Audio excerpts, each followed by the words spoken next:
Bharatiya Vidya academy में आप सभी छात्रों का स्वागत है। आज हम लोग प्रस्तावना के दूसरे पार्ट को देखेंगे। हम लोगों ने प्रस्तावना के पहले पार्ट को देखा था, जिसमें हम लोगों ने 10 क्वेश्चंस किए थे। आज हम लोग प्रस्तावना के दूसरे पार्ट को देखेंगे, जिसमें क्वेश्चंस की संख्या 10 ही होगी। चलिए आगे बढ़ते हैं।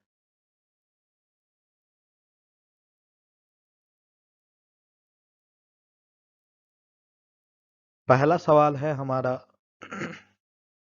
सामाजिक समता का अर्थ है। प्रस्तावना का सवाल है ये, सामाजिक समता का अर्थ है। क्या होगा हमारा उत्तर, बताइए आप लोग।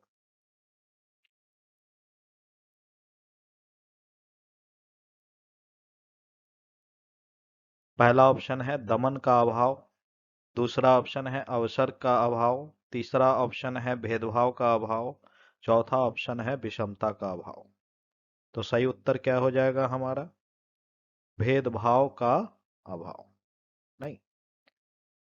सामाजिक समानता यानी कि एक ऐसा समाज जहां किसी के साथ किसी प्रकार का भेदभाव नहीं किया जाता हो। किस आधार पर, किसी भी आधार पर, ना तो उसके जाति के आधार पर, ना ही उसके लिंग के आधार पर, ना ही उसके धर्म के आधार पर, किसी के साथ कोई भेदभाव नहीं होगा। ऐसे समाज को क्या कहेंगे, सामाजिक समानता वाला समाज नहीं। जहां यह नहीं देखा जाएगा कि कौन धनी है कौन निर्धन है, ऊंचा नीचा, एक ऐसा समाज जहां सभी लोग समान हैं, यानी कि बिना भेदभाव का समाज, इसी को कहा जाएगा सामाजिक समानता। ठीक है। दूसरा प्रश्न है हमारा, निम्नलिखित में से कौन सा शब्द भारत के संविधान की उद्देशिका में नहीं है। अर्थात भारत के संविधान के प्रस्तावना में नहीं है। उद्देशिका मतलब प्रस्तावना। चार ऑप्शन है, समाजवादी, पंथनिरपेक्ष, प्रभुत्व संपन्न, लोक कल्याण। क्या हो जाएगा हमारा सही उत्तर, ऑप्शन लोक कल्याण। लोक कल्याण की चर्चा कहीं भी नहीं है। मैंने आपको कहा था कि प्रस्तावना के प्रश्न को बनाने के लिए पूरा प्रस्तावना याद होना चाहिए। उसमें कहा गया है, हम भारत के लोग भारत को एक संपूर्ण प्रभुत्व संपन्न, समाजवादी, पंथ निरपेक्ष, और प्रभुत्व संपन्न तो मैंने पहले ही कहा नहीं। कहीं भी आपको लोक कल्याण नहीं मिलेगा। ठीक है। प्रस्तावना को अगर देखिएगा तो कहीं भी लोक कल्याण आपको नहीं मिलेगा नहीं। चलिए अगला सवाल देखते हैं। तीसरा सवाल है, भारतीय संविधान की प्रस्तावना में जिन आदर्शों एवं उद्देश्यों की रूपरेखा दी गई है, उसकी आगे व्याख्या की गई है। यानी कि हमारे प्रस्तावना में जो चीजें दी गई हैं, उनकी कहीं ना कहीं व्याख्या जो है मूल रूप से हमारे संविधान में कहाँ किया गया है। तो इसका उत्तर बिल्कुल आसान है। कैसे, क्योंकि प्रस्तावना को आधार बना करके ही हमारे पूरे संविधान को लिखा गया था। अब पूरे संविधान के अगर हम लोग आ, अधिकतर चीजें देखेंगे, तो वहां पे कहीं ना कहीं आपको प्रस्तावना का ही भाव मिलेगा।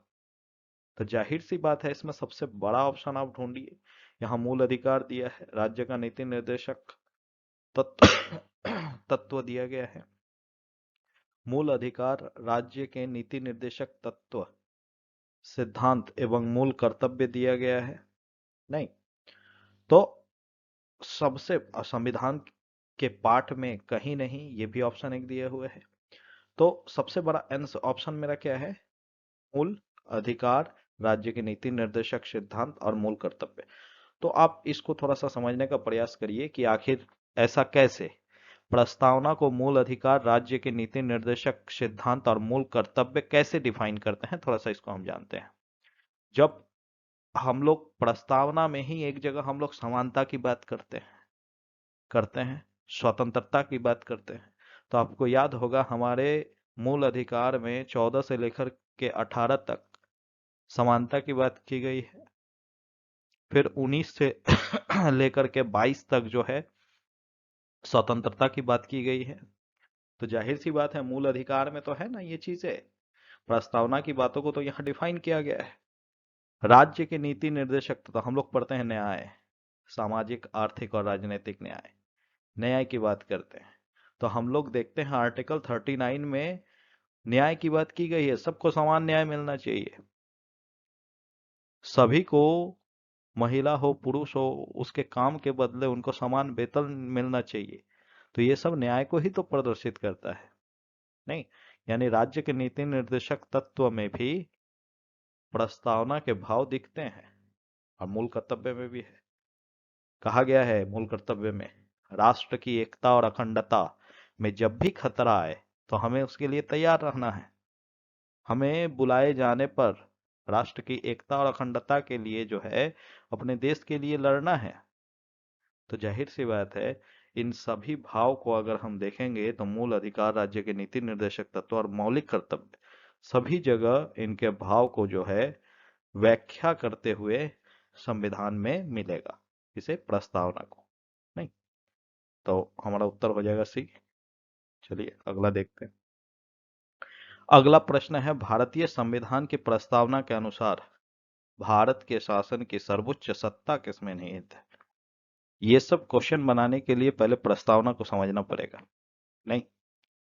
जब संविधान की प्रस्तावना को हम लोग पढ़ते हैं तो हमारा प्रस्तावना शुरू ही होता है, हम भारत के लोग भारत को एक संपूर्ण प्रभुत्व संपन्न, समाजवादी, पंथ निरपेक्ष, लोकतंत्र, लोकतंत्रात्मक गणराज्य बनाने के लिए, यानी कि भारत को क्या बनाना है, कैसे बनाना है, किस प्रकार से बनाना है, वो जितनी भी चीजें हैं वो सभी भारत की जनता को समर्पित।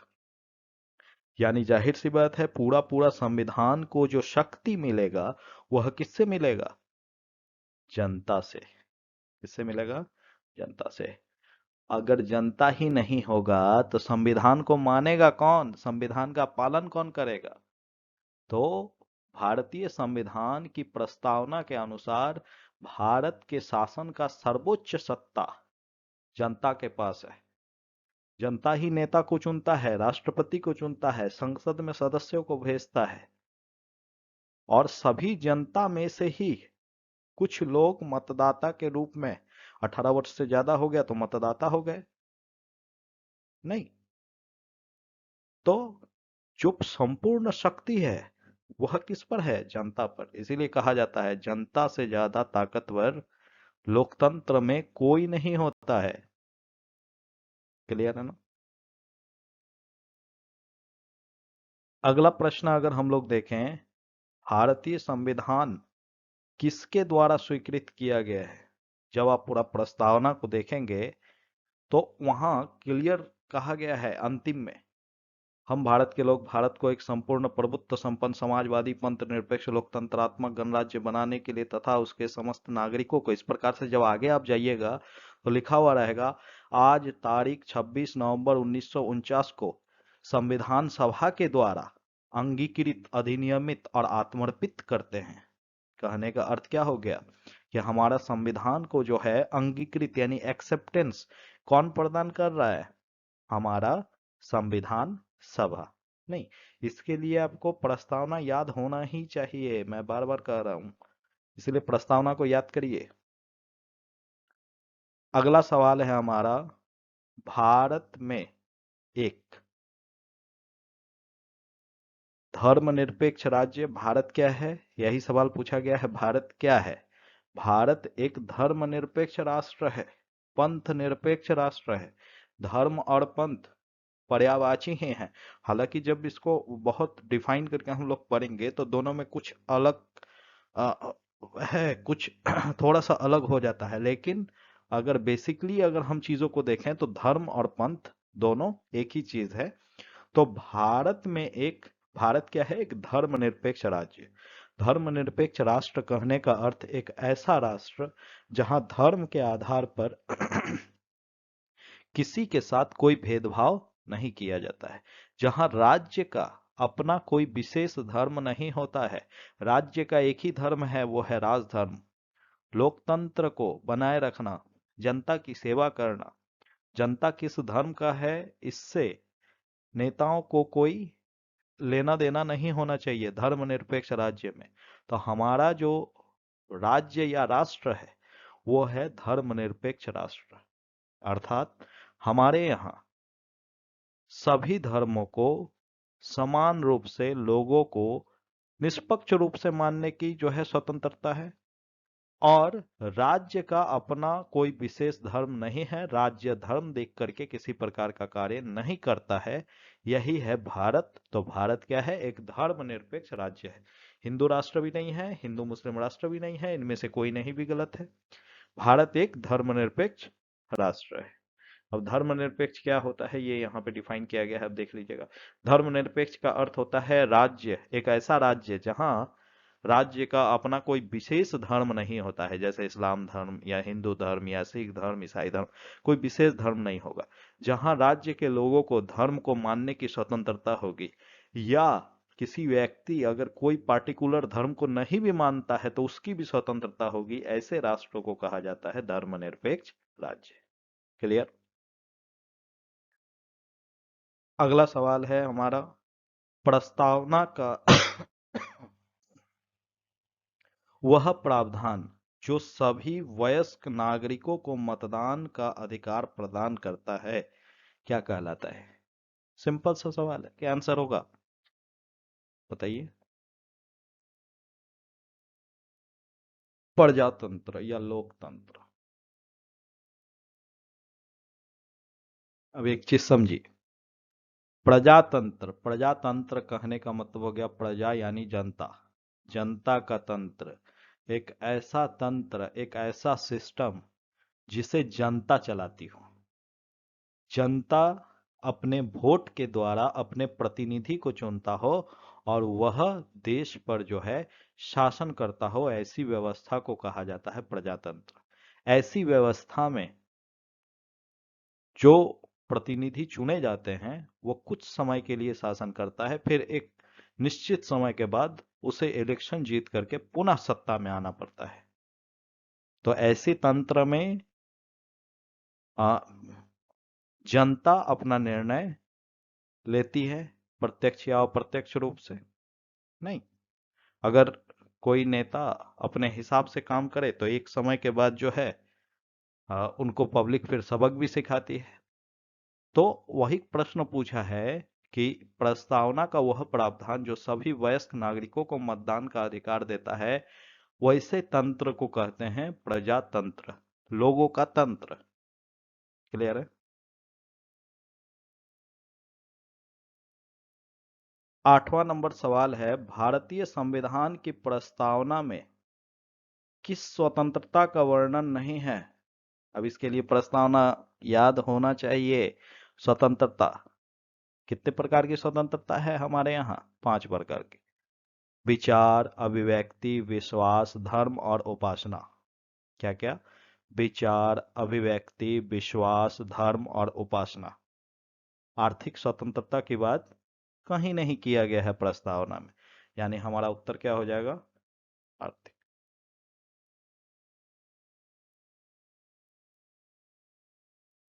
देखिए, न्याय, 3 प्रकार का न्याय है। क्या क्या?